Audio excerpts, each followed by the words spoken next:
जय हिंद बच्चों। आज की class matter in our surrounding का हम अगला लेक्चर शुरू करने जा रहे हैं। हमने सॉलिड्स के बारे में पढ़ लिया था, मैटर्स के बारे में पढ़ लिया था, उनकी क्वालिटीज़ कैरेक्टरिस्टिक्स के बारे में देख लिया था। अब हम लिक्विड्स को देखते हैं। What is liquid? लिक्विड क्या है? आप लोगों ने सबने वाटर देखा होगा। जैसे इस बोतल के अंदर वाटर फिल है, ठीक है। तो वाटर की एक बहुत अच्छी क्वालिटी होती है कि वो जिस भी कंटेनर के अंदर जाएगा या जिस भी शेप के वेसल के अंदर जाएगा वो उसी कंटेनर या उसी बोतल का शेप को ऑक्यूपाई कर लेगा। जैसे ये बोतल अगर गोल है, जैसे सिलेंड्रिकल छोटी सी बोतल है, इंक की बोतल है, इसके अंदर अगर मैंने इंक भरी है तो जो इंक का शेप होगा वो बिल्कुल इसी बोतल की तरह होगा। अगर यही इंक की बोतल मैं ट्रायंगुलर शेप में कोई बोतल ले लूं तो उसके अंदर जब शेप आएगा तो वो ट्रायंगुलर हो जाएगा। अगर वही बोतल रेक्टेंगुलर शेप में बोतल है तो उसका शेप कैसा हो जाएगा? रेक्टेंगुलर। तो liquids have no fixed shape, ये चीज आपको याद रखना है। लिक्विड्स हैव, आप पेन और कॉपी लेके बैठा करो बेटा, और जो भी मैं लिखवाऊं या जो भी मैं बोलूं उसके नोट्स बनाते चलो, आपको बहुत काम में आएंगे। It's have no fixed shape, it's have definite volume. अब एक बहुत अच्छी चीज होती है, आपने कभी भी देखा होगा लिक्विड को हम, है ना, जब भी मिल्क लेते हैं तो मिल्क को हम लीटर में लेते हैं। किस में लेते हैं? लीटर में। या हम जब भी ऑयल लेने जाएंगे या जो भी लिक्विड सब्सटेंस हम परचेस करेंगे उसको जब भी हम मीजर करेंगे तो लीटर में करेंगे। क्यों? क्योंकि it's have definite volume. Definite volume, it's have no fixed shape but it's have definite volume. इसलिए डेफिनेट वॉल्यूम होने के कारण हम लीटर में उसको मेजर करते हैं।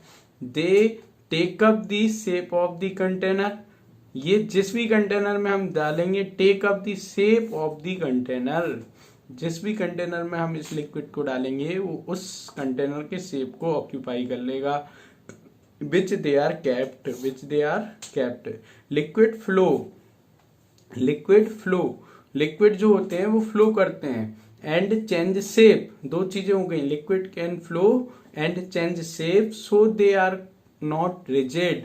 हमने एक टर्म पढ़ा था रिजिड, कहाँ पढ़ा था? सब सॉलिड वाले लेक्चर्स में हम पढ़ रहे थे। तो solids are rigid which can not be change its our shape, but liquids is not rigid. Liquid rigid नहीं होते। क्यों? क्योंकि उनका शेप चेंज हो जाता है। Rigid but can be called fluid, लेकिन हम इनको फ्लूइड बोलते हैं। फ्लूइड के लिए एक स्टार मार्क करके आप लिख लीजिएगा। Which can flow it known as fluid. अब फ्लो कौन कौन होता है सर? लिक्विड होता है और गैस होता है। सर हमें बात नहीं समझ में आई। बहुत सिंपल सी बात है बेटा। रिजिड का मतलब होता है फिक्स्ड, जिसमें no any type of change does not occur is known as rigid property of substance. Rigid property क्या होती है? जब भी कोई चेंज अकर नहीं हो, लेकिन चेंज अकर होगा, उनके शेप में चेंज होगा तो हम, और अगर कोई चीज फ्लो करेगी तो हम उसको फ्लूइड बोलेंगे। सॉलिड होते हैं रिजिड और लिक्विड और गैस होते हैं फ्लूइड। जब भी आपसे पूछा जाए कि व्हाट इज फ्लूइड तो आप एग्जाम्पल में लिखना liquid and gas which can flow is known as fluid, which can flow is known as fluid. Next चीज हम देखते हैं कि हमने देखा कि अगर हम लिक्विड में, जैसे हमने मिल्क लिया, ठीक है, मिल्क के साथ में प्लस हमने वाटर ऐड किया। अगर मिल्क और वाटर को हम मिलाएंगे तो अगर आप देखोगे तो मिल्क पूरा वाटर के साथ मिक्स हो जाएगा और वाटर पूरा मिल्क के साथ मिक्स हो जाएगा। इट मीन्स कि ये एक दूसरे से मिक्स हो गए। Milk particles are mix with water particles, तो इंटरमिक्सिंग ऑफ पार्टिकल हो गई। Intermixing of particles is known as diffusion. Intermixing of particle is known as diffusion. ये टर्म आप याद रखना जब भी मैं बात करूंगा कि लिक्विड डिफ्यूज विथ सॉलिड, तो liquid particles is intermix with solid. जैसे कि मैंने बोला salt is mix with water, sugar is mix with water, तो शुगर पार्टिकल्स वाटर के साथ मिक्स हुए तो शुगर पार्टिकल इंटरमिक्सिंग हो गई। शुगर पार्टिकल्स की किसके साथ इंटरमिक्सिंग हो गई? वाटर पार्टिकल्स के साथ। तो हम बोलेंगे diffusion take place, diffusion take place. तो बस इसी चीज को ऐसे याद रखेंगे कि the solids and liquids can diffuse the solids and liquids can diffuse into the liquids। हमेशा लिक्विड के अंदर चाहे आप सॉलिड मिलाओ चाहे लिक्विड मिलाओ, दोनों चीज क्या हो जाएंगी, डिफ्यूज हो जाएंगी। एक और चीज हम पढ़ेंगे, the gases from the atmosphere diffuse, the gases from the atmosphere diffuse and dissolve in water. जो हमारी गैसेज होती हैं वो वाटर में क्या होती हैं, डिफ्यूज होती हैं। सर इसका कोई एग्जाम्पल दीजिए, हमें बात नहीं समझ में आई। आप बेटा ध्यान से देखना, जितनी भी जल में जो जीव रहते हैं, जल में जो भी लिविंग ऑर्गेनिज्म रहते हैं, जैसे कि जल के अंदर कोई फिश है, ठीक है, उस फिश को वो जिंदा क्यों है जल के अंदर, क्योंकि है ना, क्योंकि उस जल के अंदर, उस वाटर के अंदर जो फिश जिंदा है, अपनी जिंदगी जी रही है, उसके लिए वाटर में ही O2 मिल रहा है, उसके लिए वाटर में ही क्या मिल रहा है, O2, क्योंकि वाटर में O2 डिजोल्व है और CO2 भी डिजोल्व है।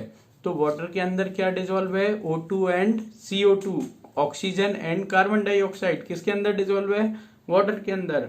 अगर ये डिफ्यूजन प्रॉपर्टी वाटर के अंदर नहीं होती, वो अपने अंदर गैसेस को डिजोल्व नहीं कर पाते, तो जितनी भी फिशेज हैं सब हमारी कैसी हो जाती हैं, डेड हो जाती हैं। इसलिए उनको जिंदा रखने के लिए, एक्वेटिक एनिमल्स को जिंदा रखने के लिए, याद रखना है, एक्वेटिक एनिमल्स एंड प्लांट्स को जिंदा रखने के लिए जो gases from the atmosphere diffuse and dissolve in water such as oxygen and carbon dioxide are essential for the survival of aquatic animals and plants।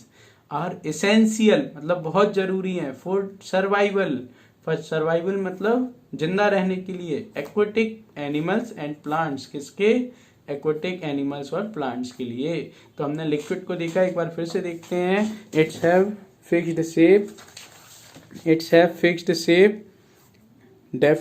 it's have not fixed shape, not याद रखना बेटा, इनका fixed shape नहीं होता, definite volume होता है। They can take up the shape of the container, ये जिस भी कंटेनर में जाएंगे उसका शेप ऑक्यूपाई कर लेंगे, ठीक है। और ये फ्लूइड होते हैं, इनमें डिफ्यूजन हो सकता है, और इनमें गैसेस क्या होती हैं, डिफ्यूज होती हैं, किसके साथ में, एक्वेटिक एनिमल और प्लांट्स के साथ में।